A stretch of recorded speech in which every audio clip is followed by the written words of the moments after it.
Makadi Salibonani, Ujambo. That's greetings in my language as well as two other African languages. Today I'm going to talk about the African philosophy of Ubuntu. My name is Rugare Jacob Mugumbati. There are two ways of looking at philosophy.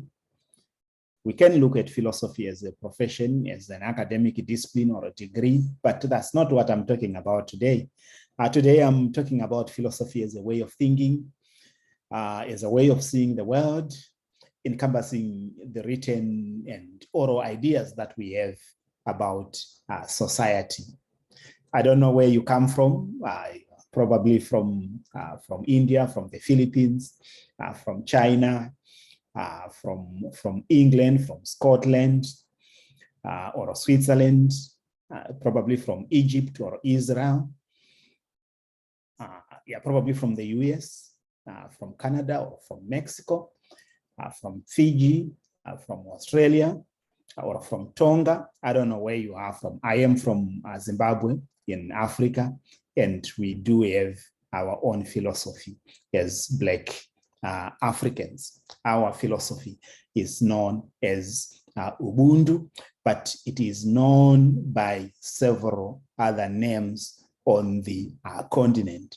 All these names refer to the same thing: what we value, what we expect human beings to be like.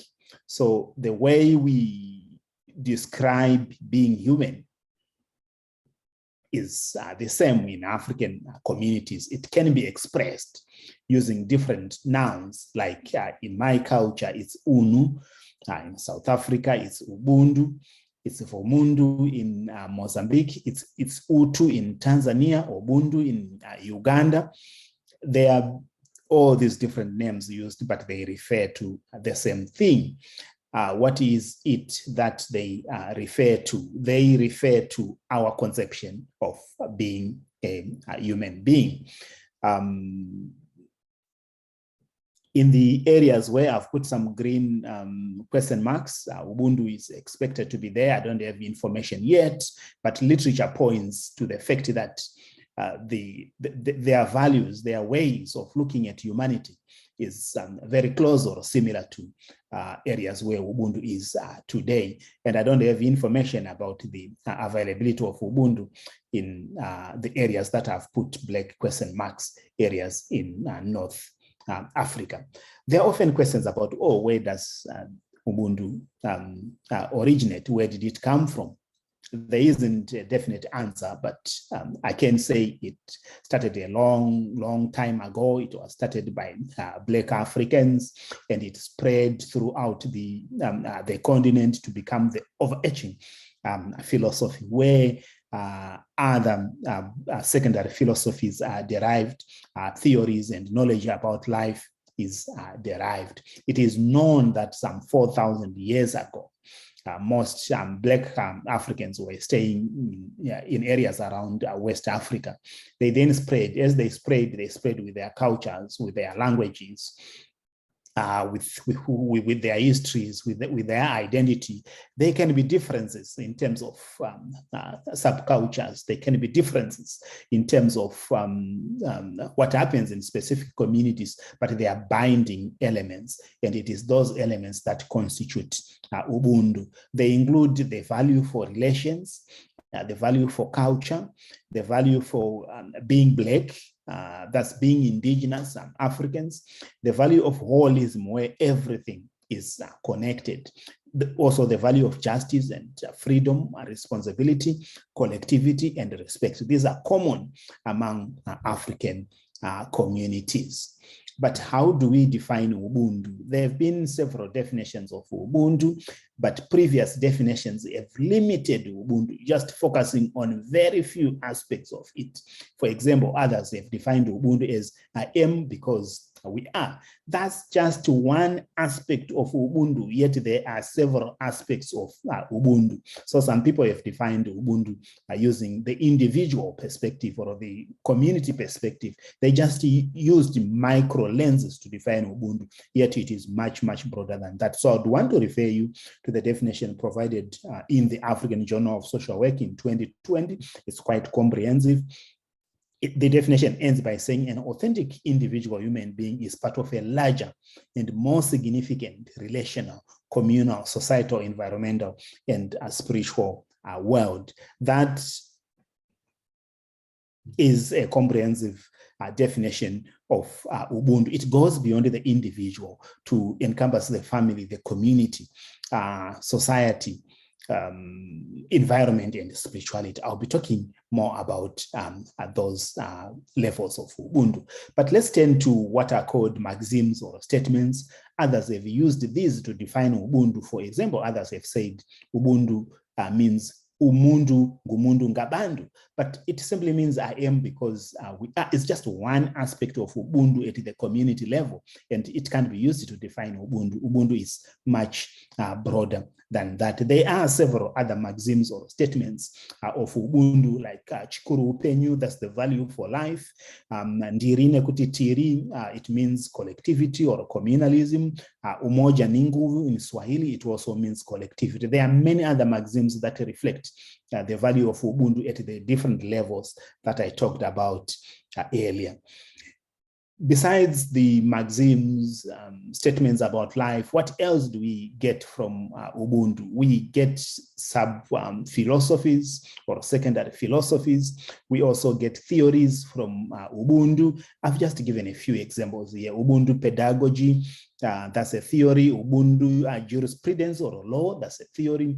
Ubuntu social work or warfare, that's also another theory. Decolonizing the mind, Ubuntu ecology. So Ubuntu covers all aspects of life. And we also derive values, ethics, and principles from Ubuntu as a philosophy. That's where Africans derive their values. The value of Umuganda, for example, which is service to others, is derived from Ubuntu. The value of Umuri, which means familyhood, is also derived from Ubuntu. The value of Uhuru, which is liberty, freedom, is also derived from Ubuntu. The value of Sankofa, you look back to inform the present and the future, is also derived from our conception of humanity. So is Shosholoza, which means resilience, Simunye, which means strength in numbers, Ushavi, which means workmanship. All these values and ethics and principles are derived in Ubuntu. Earlier, I talked about the different levels of Ubuntu. There are 6 levels of Ubuntu, and I've got a framework that's Sharon and myself in 2020. We came up with the integrated framework of Ubuntu, where we said Ubuntu does not exist at the individual level only. It also exists at family to spiritual level.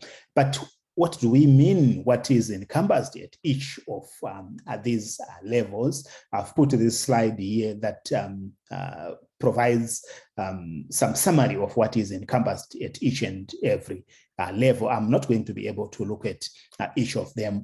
The universal aspects, I've talked about those earlier. That's about relations, culture, and being indigenous, reciprocity, holism, justice, responsibility, and respect. We find these at each of these levels. I will move on to talk about, to provide some practices and some values and examples at each and one of these levels. I'll start with the individual level. So at the individual level, the focus, that's of course on personhood. And I say, I am because we are. That's ndiri, nekuti, tiri.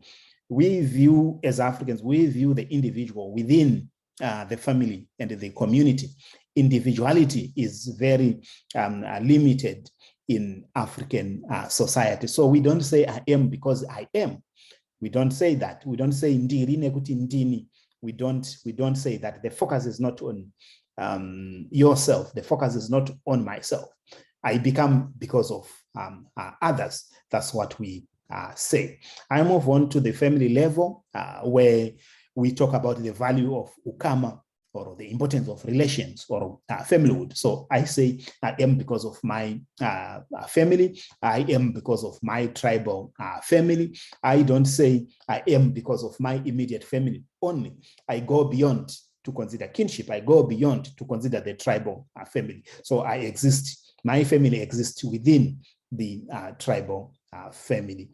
Then at community level, there are various values, there are various concepts, but one important one, one significant one is called ujamaa, that's pulling together as a community. And what do we say? We are because we are. We do things together as a community. That's communityhood or collectivity.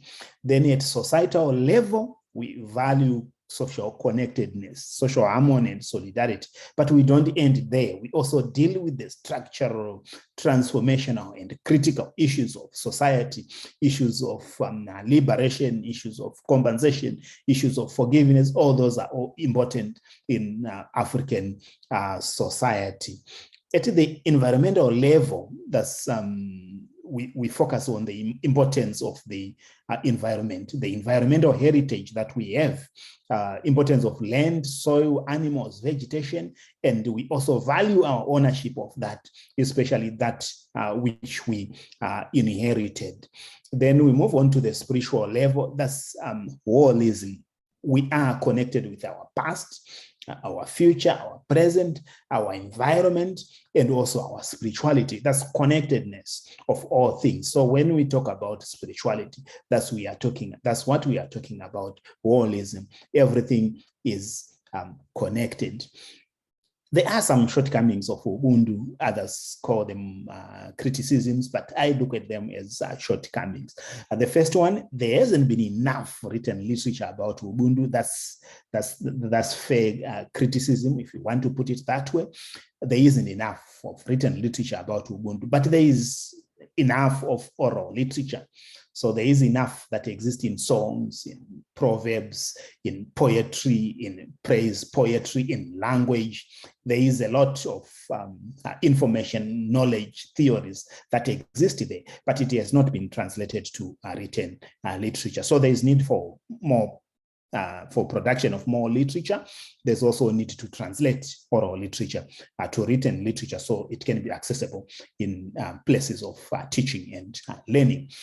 Of course, there is potential to prioritize the individual aspects of Ubuntu, things like respect, forgiving, hospitality, being humble.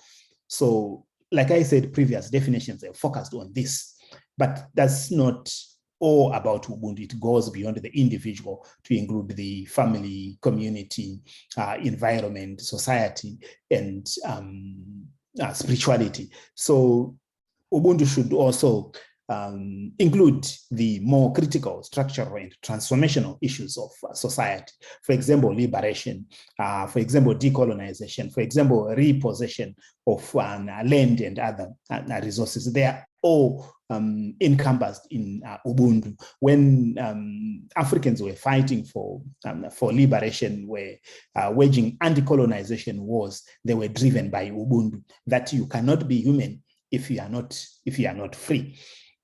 The other one, a shortcoming, is that non-African philosophies, particularly Western philosophies, are still dominant in Africa, and they are in competition with African philosophies. That's very true. There is need for Ubuntu to be used more, especially by Africans ourselves. There's also need for Western publishers, authors, teachers, institutions to value other philosophies. Here, I'm not talking about African philosophies only. I'm also talking about Eastern philosophies, indigenous philosophies, aboriginal philosophies, philosophies from Mediterranean philosophies. All those, they deserve respect when we do learn or teach. So I've gone beyond African philosophies to include the importance of other philosophies of the world as well. So in summary, I would want to say that, like any other people, Black people of Africa always had their primary philosophy, and that's Ubuntu philosophy. Their philosophy was colonized, but it did not die. Ubuntu explains Black people's understanding of the individual, of the family, of the community, of society, of the environment, and of spirituality. In short, ideas about the world are contained in Ubuntu as an overarching philosophy. From Ubuntu, we derive other philosophies, secondary philosophies. We also derive theories and frameworks, oral literature, ethics and values, we get them from Ubuntu. Methods and practices, we also derive them from Ubuntu, but more importantly, our identity of Black Africans is ingrained in Ubuntu. Here I'll provide some readings. They talk about Ubuntu from different perspectives, from the social work perspective, from the education perspective, from the law perspective. There are more from management perspective. If you get time, look at some of these resources. So let me say, Maitabasa, thank you, Murakoze, Asanda Sana, Siyabonga. Thank you very much.